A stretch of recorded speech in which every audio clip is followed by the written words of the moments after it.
भैसूरा हमरे हतारे दीदी गे तनियो नहीं लागे शरम आ ओ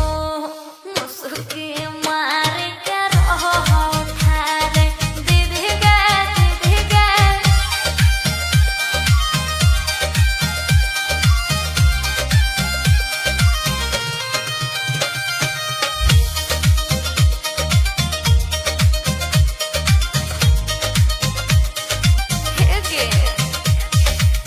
घरवा में बिना वो खसले आवे हरदम चाहे वो हमरे फसावे घरवा में बिना वो खसले आवे हरदम चाहे वो हमरा फसावे दीदी गे देख के झुलुकिया उधारे आ ऊ हर दिन भैसूरा हमरे हतारे दीदी गे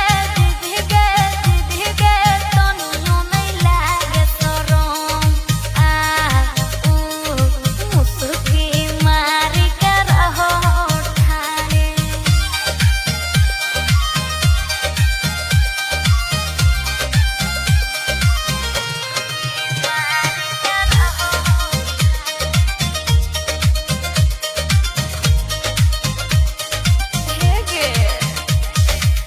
खाना बनावे बेरिया किचन में आए सामने बैठ के ऊ तो खाए खाना बनावे बेरिया किचन में आए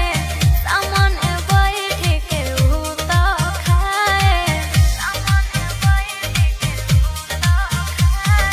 दीदी गे घूमो है दहिया उघारे आ ऊ हर दिन भैसूर